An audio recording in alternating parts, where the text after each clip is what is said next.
We're going to start formatting.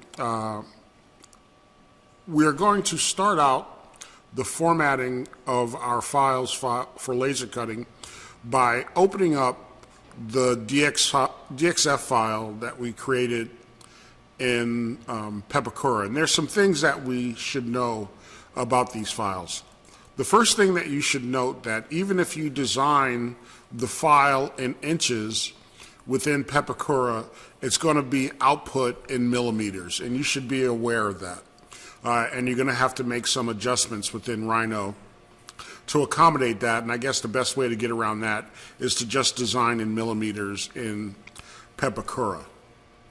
And so we want to open up our file, and we see the second issue that we deal with. Now, almost all of the work that you're going to do in Rhino is going to be done in the top window, so let's maximize that window for ease. And I'm going to zoom into this portion so that we can look at some of the things that we're going to need to do. And I want you to look at two things. I want you to look at the layers, and you note that all the layers are painted black. They're not properly coded. And also, if we look at the elements, we have our outer cut lines, which you see as segments here. We have our inner cut lines here, and these are our mountain lines. And if we were to go here and select these, select objects, we'd see our outer cut lines, right? And we note that those are going to have to be formatted to magenta.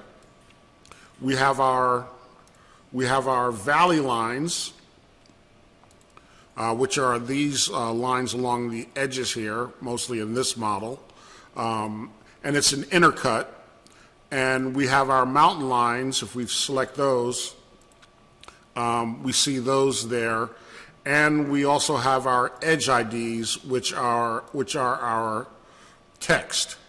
And so if we zoom in, and I'm going to select those texts again, if we zoom in, each one of these elements is going to have to be formatted properly for laser cutting. Now we know that our outer cut lines will need to be magenta. Both our inner cut lines will need to be blue. But we're going to use our line types to change the qualities of each one of those lines. We're going to use a dash pattern for our mountain lines and a dash dot pattern for our valley lines. And for our text, we're going to convert our text elements from these fonts that are outlines to a single line font, which will be a lot more efficient and cut down on the cost of our laser cutting. And finally, we're going to have to create a reference layer. So I'm going to start out by just taking everything and moving it over to the left here. And the first thing that I'm going to do, I'm going to come down here to my reference layer, and I'm going to change this color to cyan, which is the color for our reference layer. And I'm going to get my rectangle tool, and I'm going to type in 0. Now remember that we're working in millimeters, and it might help if I make this my current layer. In millimeters, 48 inches is 1219. And 24 inches is 610. And that gives me my reference box for my laser cut sheet, 48 by 24. And you note that that fits around each one of my slice sections just perfectly. So we know that that is correct. So I'm going to change the name of this layer to reference. The next thing that I'm going to do is that I'm going to select all the objects on the cut layer, and I'm going to change the color of that layer to magenta because that's our outer cut. Okay, and if we looked at that, you note that the color did not change. And this brings up a very important thing. One of the things that we're going to have to do is that we're going to have to do a lot of our work and a lot of our changes in the properties window. So let me show you. The first thing I'm going to do, I'm going to select the objects again, and I'm going to click on this circle right here to bring up my properties window. And as I look at that, the layer color is right, but the display color is wrong. And I'm going to change the color of the display color to magenta. Okay? And now you also note that there are 580 curves that were added to selection so that all of these curves are individual segments. What we want to do is to join those all together, so now that they just become 21 closed curves, which corresponds to the number of slices that we have. And so now as we look at that, that has been formatted to the proper color for our ArchiCut, which is magenta. Now the next thing, if we go to our layers palette, are our valley lines and our mountain lines. And I'm going to do the mountain lines first, and then I'm going to go to the valley lines. Now, the way that we're going to fix this is that we're going to go in and we're going to change the line type. Right now, this is set to continuous, right? But we've got to change our line type. So we're going to go and actually create two different line types. We're going to create one for mountain. We're going to call it Pep Mountain, and we're going to create another one called Pep Valley. And the way that we do that is that we click on our gear and we go to our line types palette right here. And in this palette, these are all of the fixed line types. And if you notice, if you click on those are ghosted, so you can't change the values of those line types, which is why we're going to use our add button to add two new line types. The first line type is going to be called Pep _ mountain. Okay, and the way that you create your line type, if we look at our dash pattern, you notice that the pattern is dash space, and then it goes back and repeats itself. So it's like 5:00:5, and we have another 5 for the spacing. Now, what I'm going to do, I want to zoom in so that we can actually see this at work, and I'm going to bring this up again. And of course it didn't keep my line, so I'm going to add my two line patterns, and I'm going to call this Pep _ mountain. And I'm going to change the values here. You notice that now I have access to the pattern menu. And I'm going to change the pattern to 10 because we're in millimeters, which is a little bit less than a half. And I'm going to put a comma, and I'm going to do a 10. And I'm going to click on, let's do 10.00. And I'm going to click on OK. You notice that nothing changed, right? So let me go here, and I'm going to select all my mountain lines, right? And what do I have to do? I have to go to my object properties. And I look under my line types, and then I have my Pep Mountain. And then when I select that, now you can see that that line type has changed to a dash pattern.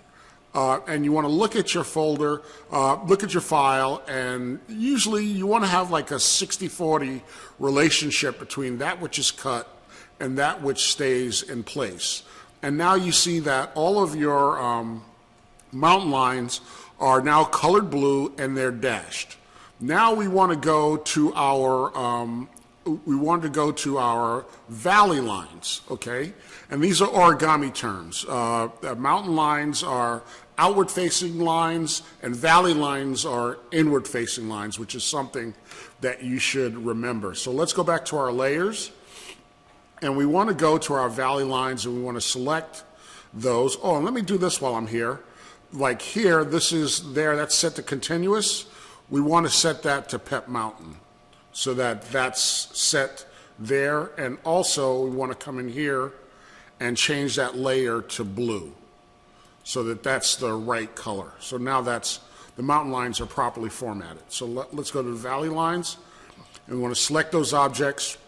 We want to go back into our line types menu, and let's look at this dash dot pattern. The dash dot pattern is slash space 0 space. So that's the pattern we want to follow, but we're going to change those values. So I'm going to change this one to Pep _ Valley for Pepakura Valley line. And I'm going to change this value to 7, comma, 4, comma, 1, because I want to make sure I get a little bit of a tick from the laser cutter, and then I'm going to add a 4.00 to that. So it's going to, and you want to be able to distinguish between the two, which is why I made the line just a little bit shorter, the valley line a little bit shorter than the mountain line, as you see. But once again, I want to maintain that 60-40, 50-50 profile. But now we add that, but you notice that these haven't changed, right? Those haven't changed. So we want to come over here, let's change this to blue, the layer color to blue. And now we want to once again go to our properties, and we want to change this color to blue. And now we want to change this to Pep Valley. And now you can see we have our dash dot pattern. Now the thing that you want to make sure is that you haven't made these lines so big, and you want to look at your smallest part, and they're like right over here. You want to make sure that there's still some paper left that will hold this together, because otherwise it'll just like the laser will just cut the whole thing off. So now we're like half the way there. We've got those taken care of. Now we have to deal with our text, right? So let's go over here to our text, and we know that our text layer should be painted red, okay? And you know that changes to red. I want to select my objects, and I'm going to go to my properties window, okay? And there are a couple things that we want to change here, and that's all selected, so let's take a look at this. The big thing that we want to make sure that we change, we want to go from an outline sort of like a font to a single line font. So what we want to do is that we want to come over here and into our text, and we want to go down to the Rhino built-in single line font, which is SLF Architect, SLF-RHN Architect, which is the Rhino single line font. We want to change our fonts to that, and there are a lot of fonts in here, so that takes a moment to change, and you note that that's changed to a single line font. Now note that the height, right, is 3.6, which is in millimeters, right? So I would like to change that because I have really bad eyesight. So I'm going to change that to 12, which is about ½ inch, so I can see the fonts. And you could adjust that size as you feel and see fit. But now, when we look at our file is now formatted for laser cutting. And I'm going to take this up, and I'm going to move this up just a little bit like that. And then I'm going to come along the side like this and move this over a little bit. And now I can just put my window around each of my layers, okay? And I can take this, drag it, and Alt-tap, and then I can take both of these curves and drag them down here, and Alt-tap. And now my files are properly formatted and ready for submission for laser cutting. And all I would do as normal, you want to add your name to the file. And let's see how that works. I'm going to type in Andrew Scott.